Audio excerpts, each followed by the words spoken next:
Drug dealers are flocking to the streets of Montana, and we know this. In the last 2 years, there's been a 116% increase in fentanyl deaths.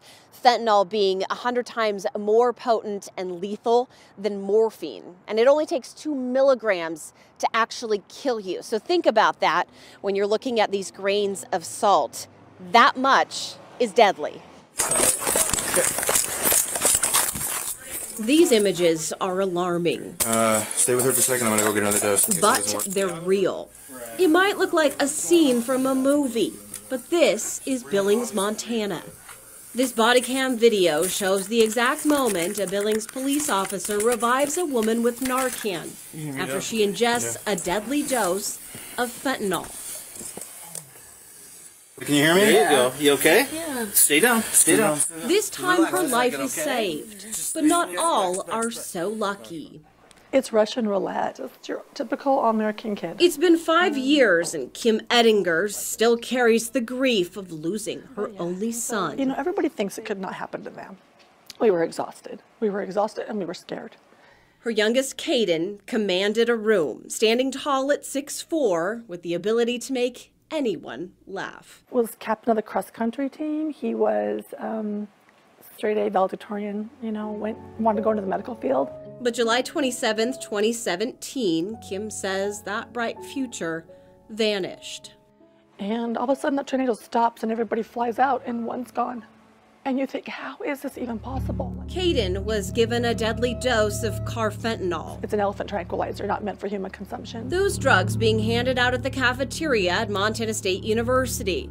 It was not only linked to Caden's death, but also a handful of other overdoses. Kim says the DEA indicted 11 people in that case, all under the age of 25. Fentanyl is just really readily available right now. And it shows here at the Billings Police Department's evidence locker. We see it coming through the mail, we see it coming through our highway systems, and it's also coming from the southern border. As Lieutenant Brandon Woolley shows us, these pills, they look exactly like normal prescription drugs, but they're actually laced with fentanyl, crushed, stamped, and mixed with lethal amounts to resell. And you don't know if you're taking a life-ending overdose or if you're not going to get anything at all. But perhaps what's most alarming in Montana is the amount of fentanyl coming into our state. Seizures by the Drug Task Force have skyrocketed. 114 pills seized in 2020. By 2021, that number was 24,000 pills. It's an increase of some 21,000%. That's just the amount that we seized as law enforcement. Woolley says there's several reasons Montana's seeing so much fentanyl. There's also that financial component. That same fentanyl-laced pill sells for roughly $2 in cities close to the border like Phoenix. A little bit more north in a city like Denver, the price roughly $5 for a pill. But when you get into Montana, that same fentanyl-laced pill could sell for as much as $30. Get out of the way. Officers are here. Dave! Get out of the way. I got Narcan. Get out of the way. It was meth that seemed to dominate the drug market in Montana for so long, but now there's a new player in the game.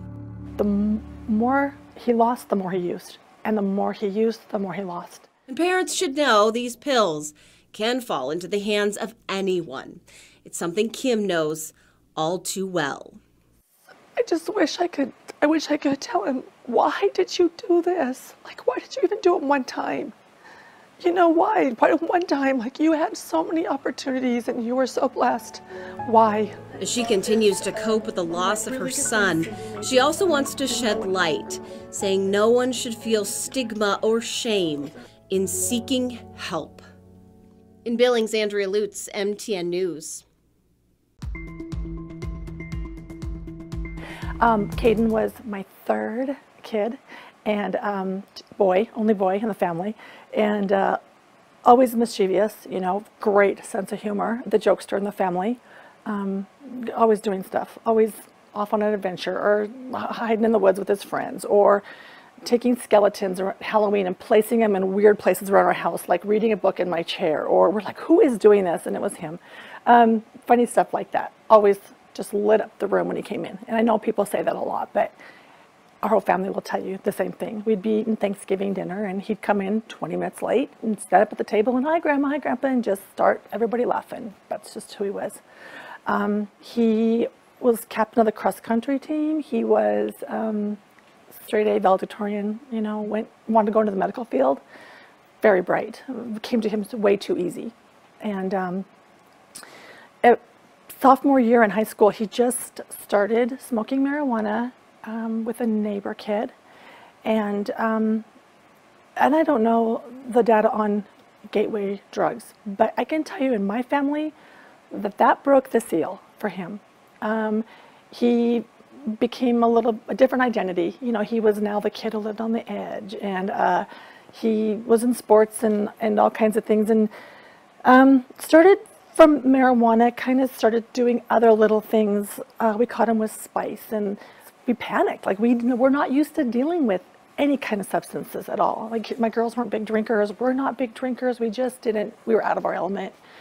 Came down on him really hard. We tried everything. We tried tough love. We tried taking away privileges. We tried taking away his car, his phone. I mean, we did everything we possibly could think of, but it just progressed, and it came to a point where it's going to come to a head, right? I mean, you don't get to go down that path, and everybody thinks they've got it managed. And in high school, in his senior year, he lost basketball, kicked off the team, and we went to the school. We tried, you know, what can we do? Like, that is his one thing. Like, that is his thing, right? Can we have him do community service, anything? And nope, done is done. And ironically, he got kicked off of basketball got caught chewing tobacco twice, which they said if he was good at it, he would have just swallowed it like the other kids did.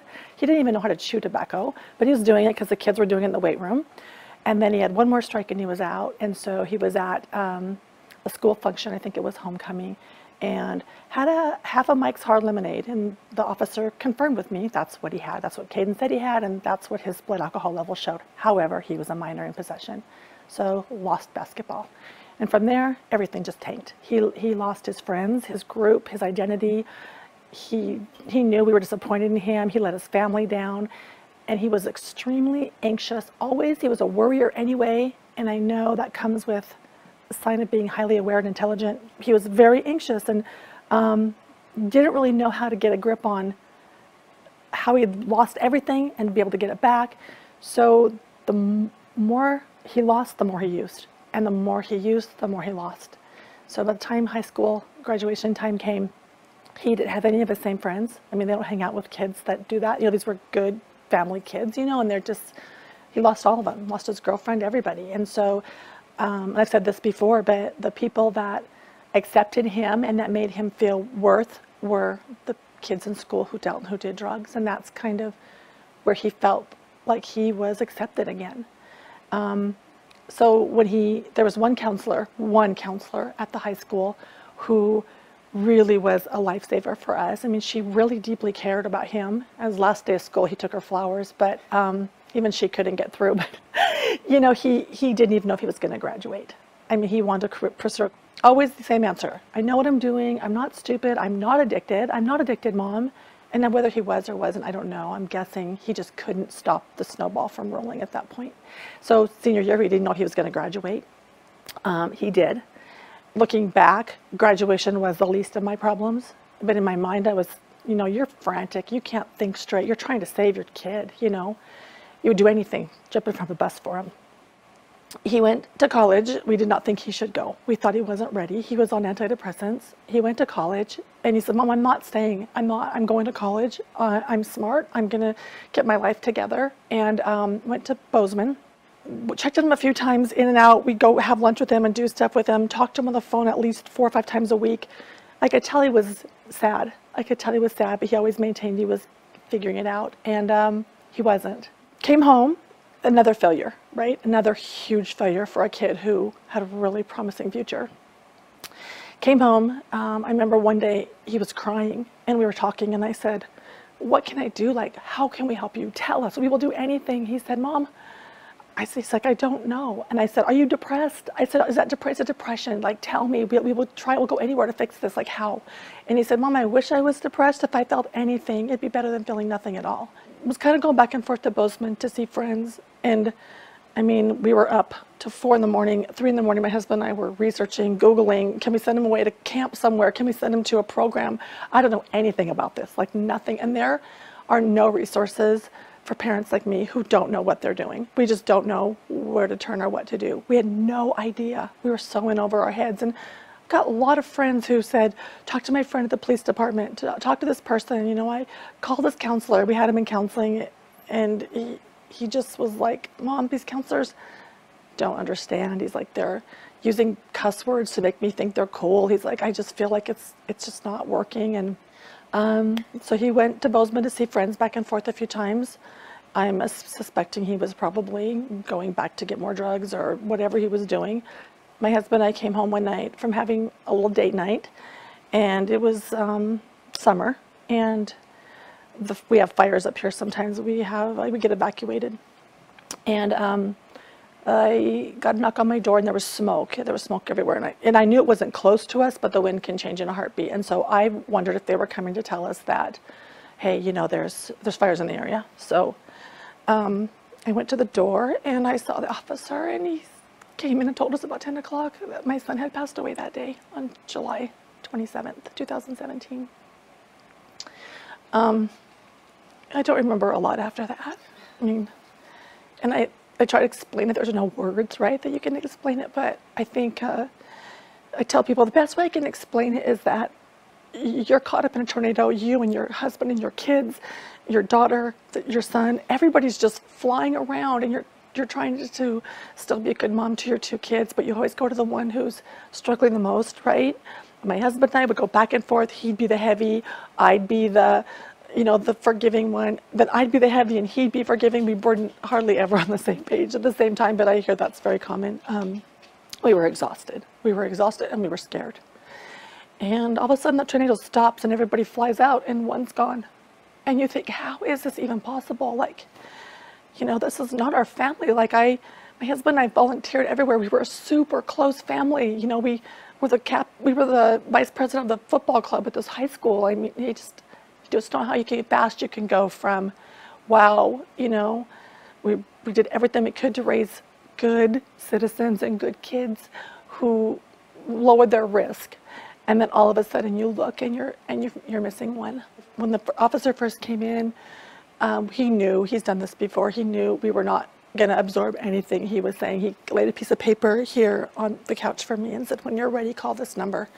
And it sat there for probably a day or two. We couldn't even pick it up. And we found out that he died actually from carfentanil, which is way more powerful than fentanyl. It's actually used, the agent that helped us said that it's an elephant tranquilizer, not meant for human consumption. It's carfentanil. So if 3 little grains of salt or 2 little grains of salt of fentanyl can kill X amount of people, carfentanil is, I can tell you the numbers, I don't remember, I have to look it up. I could Google it, but it's way, way more potent than fentanyl. And we didn't know until July of this last year exactly what happened. They couldn't say a lot because it was an ongoing case, but 6 kids died from that same stuff that my son died from, the same in Montana, across Montana, some Great Falls. They didn't know Caden was part of that shipment or drugs or whatever until later. They found out by accident because he actually died in Bozeman. I mean, I felt sick to my stomach. The officer said there were 14 people, I believe, indicted, and they were all under the age of 25. We found out July of this year that the one kid who they did end up prosecuting was selling out of the Bozeman cafeteria, and six kids died, and he got 7 years.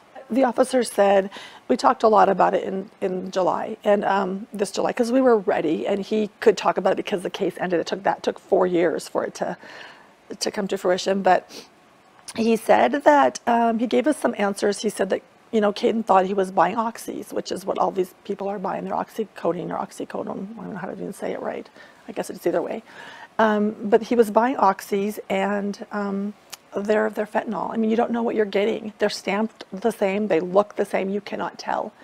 And the way he explained it to me is, and I don't know if you care about this part or not, but you know, when drug manufacturers make oxy, they know what they're doing. They put like 1 grain of this in there and the rest of it's filler. When these guys cut it themselves, they don't know, nor do they care. One pill could be perfect, and the next pill they cut is going to kill you instantly. I mean, you just don't ever know. And they just don't care. It's just a number to them.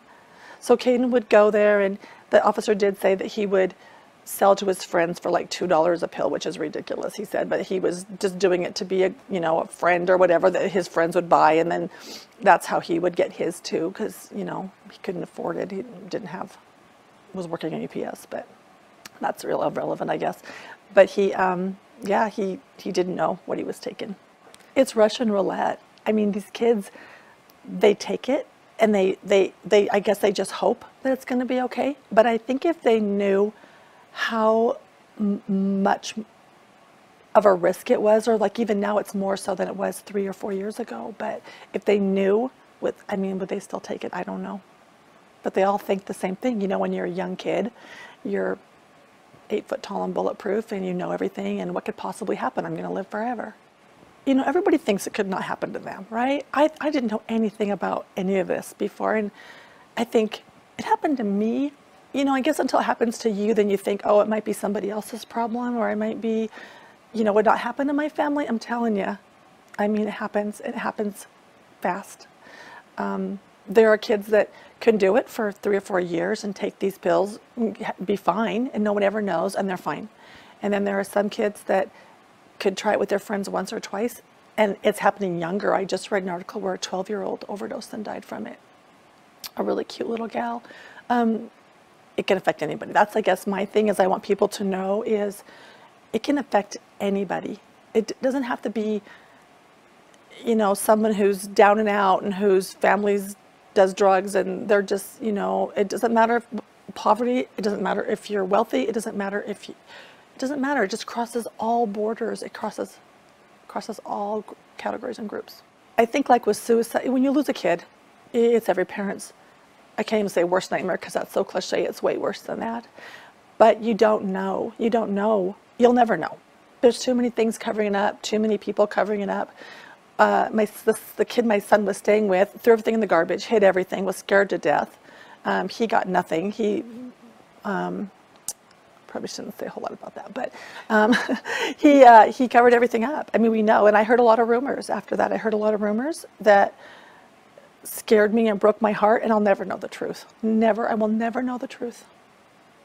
And I meet with other moms. I have a good friend who I met because of this, and she lost her only daughter. Her name's Carol Keenan, and she was my shining light in this whole thing because she'd been through it. And about a year before my son passed, she lost her daughter, Mary Kate.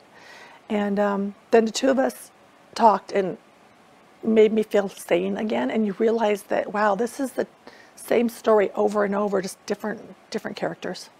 You know, the lying, the lifestyle that goes with it. You know, the more they lie, the better they get at it.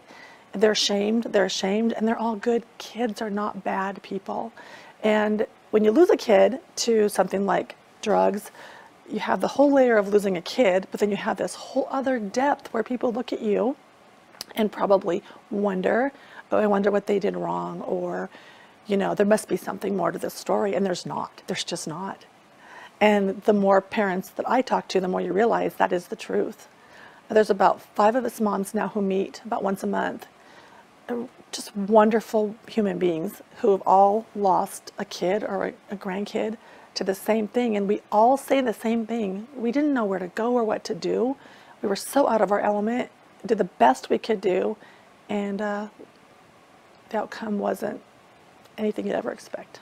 You know, I would love to go out and talk to schools or to young people who are addicted so I could help them, but I'm not that person because my outcome wasn't the outcome that you'd want, right? I don't know how to give advice on that, but what I am passionate about is helping other people who've been through this say, you know, you didn't do anything wrong. You know, this happens, and let's find the good that we can do going forward with it. So that's why when Carol came to me and she said, Overdose Awareness Day internationally is a huge day where we can help end the stigma for people that use, because that was part of it for all of us moms, is that, you know, you're trying to save your kid, right? You're trying to save your kid's reputation.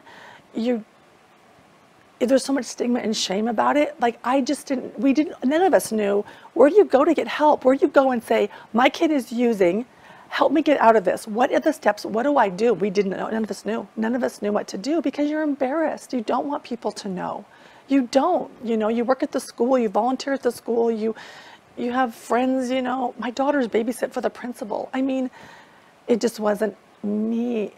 We fought hard, and in the end, I didn't care who knew, but it's shameful. It is, and it's hard to talk about it. So I don't ever want to feel that way again. I don't want other people to feel that way. It was held at Rose Park, and it just was the two of us starting it up, and it was during COVID, so we had no idea what to expect, but we've had such great feedback from it, and I'll talk to anybody that wants to talk to me about it. I just will. You know, I'm so passionate about it that the people left behind are the ones that are left stunned and shocked and empty-handed and guilt-ridden. And what could I have done different, or what didn't I do right? Do you kind of talk to Caden now? Are you like that? Is that? I'm mad at him. I'm still angry. I mean, we told him how this story was going to end, and it's not going to be good, right? I just wish I could tell him, why did you do this? Like, why did you even do it one time? You know, why? Why one time? Like, you had so many opportunities and you were so blessed. Why? You know, you tore apart our family, just shredded it. We're close. I have a beautiful family, but one's always missing. Sorry. Yeah, I'm mad at him. I'm angry, and I miss him every day.